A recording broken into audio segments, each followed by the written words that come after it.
Imagine waking up before the sun to milk a barn full of cows by hand, or spending your entire afternoon turning fresh cream into butter. Here are 10 farm chores from the past every country kid remembers.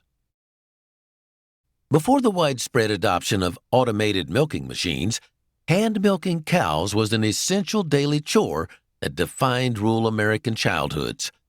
Long before sunrise, children would trudge out to the drafty barn armed with a galvanized steel bucket and a small wooden stool. The process required a specific rhythm and strong hands, as squeezing too hard would agitate the cow, while too soft wouldn't yield any milk. It was a tedious task that had to be done twice a day, every single day, regardless of holidays or severe weather. Farm kids quickly learned which cows were gentle and which ones were prone to kicking over a bucket of hard-earned milk.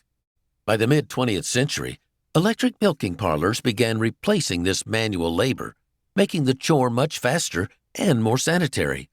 However, anyone who grew up on a family farm will never forget the distinct sound of warm milk hitting the bottom of a tin pail.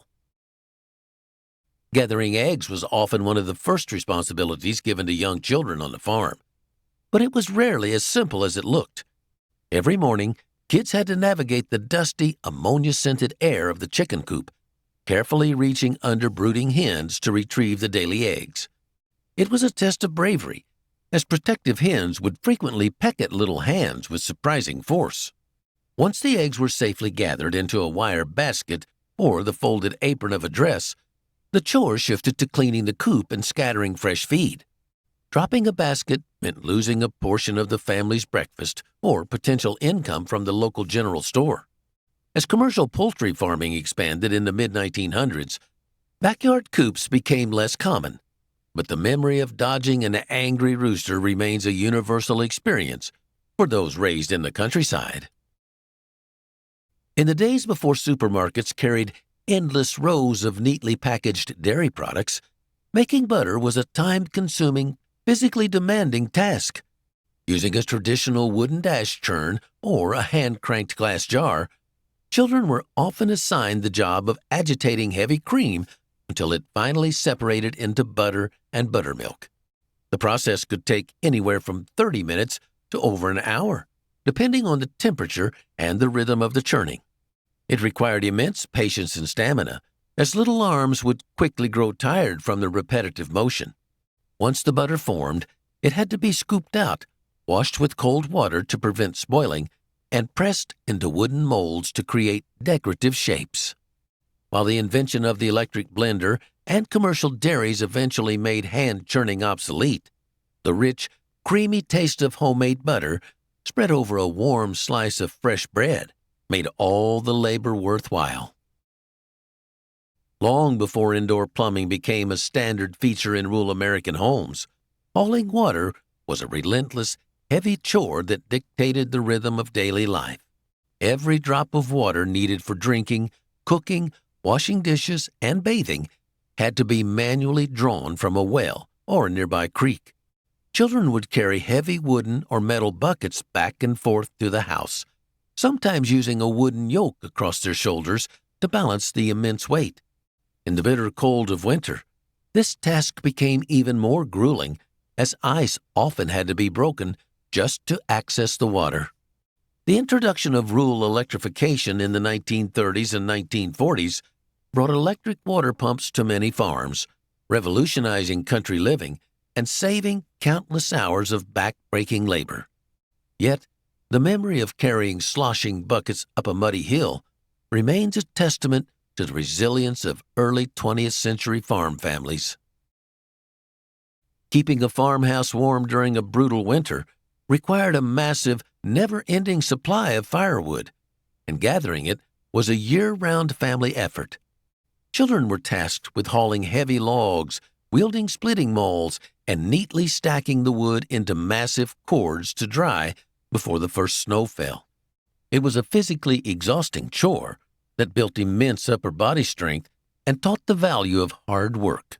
Every piece of wood had to be cut to the exact length to fit inside the cast iron wood stove, which served as both the home's primary heat source and the kitchen cooktop. The phrase, "chopping wood warms you twice," was a common saying, referring to the sweat broken during the chopping process and the heat provided by the fire later. The rise of central heating and electric stoves gradually phased out this daily necessity, though many rural families still maintain a wood pile for nostalgia.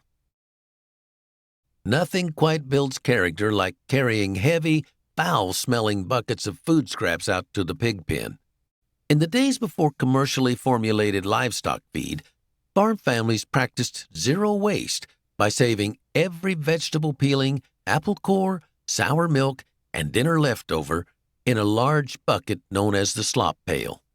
It was usually the children's job to haul this heavy, sloshing mixture out to the hogs, navigating muddy barnyards and aggressive, hungry animals. Pouring the slop into the trough required quick reflexes, as massive pigs would eagerly crowd the fence, sometimes knocking the bucket right out of a child's hands. The smell of the slop bucket, especially on a hot summer afternoon, is a scent that most farm kids will vividly remember for the rest of their lives. While modern farming practices have largely eliminated the traditional slop bucket, it was once a brilliant method of recycling food waste. A thriving vegetable garden was crucial for farm families' survival, providing the bulk of their food for the entire year, but keeping it weed-free was a monumental task. Before the invention of chemical herbicides or motorized tillers, children spent countless hours on their hands and knees pulling weeds under the scorching summer sun. Rows of corn, beans, potatoes, and tomatoes stretched on endlessly, and the weeds always seemed to grow back overnight. It was tedious, back-breaking work that left hands blistered, knees stained with dirt, and fingernails permanently caked in mud. However, this laborious chore was absolutely essential to ensure a bountiful harvest that could be canned or preserved for the long winter months. Today, modern machinery and weed barriers have made gardening significantly easier, but the old-fashioned method of hand-pulling weeds taught a generation of children the true meaning of patience and perseverance.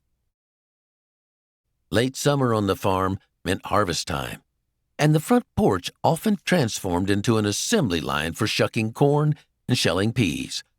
This was a chore that brought the whole family together, as baskets overflowing with fresh produce were dumped into laps and tables. Children would strip the green husks and sticky silk off dozens of ears of sweet corn, preparing them for the boiling pot or the canning jars.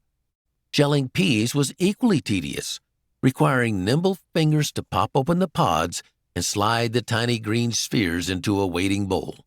While it was undeniably a chore, it was also a time for storytelling, listening to the radio, and enjoying the cool evening breeze after a long day in the fields.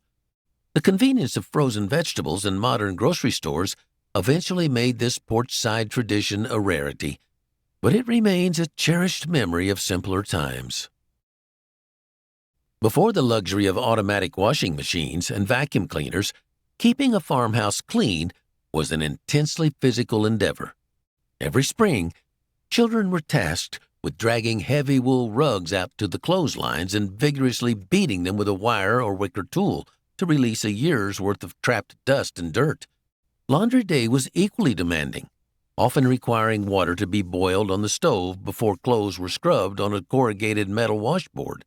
Even with the introduction of early wringer washers, kids had to manually feed wet, heavy garments through the dangerous rollers, carefully avoiding getting their fingers caught.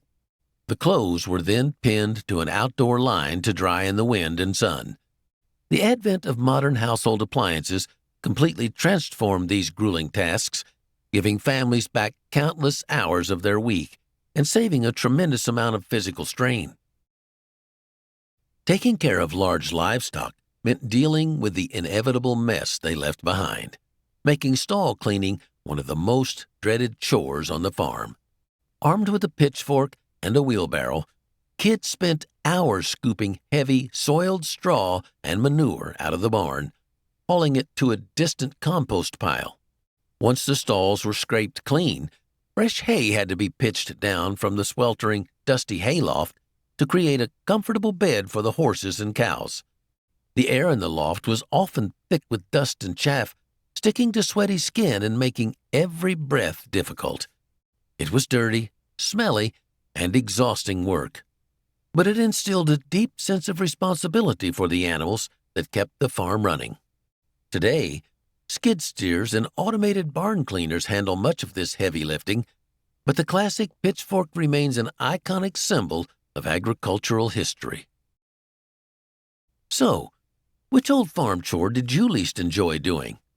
Drop a comment down below to tell us your childhood farm memories.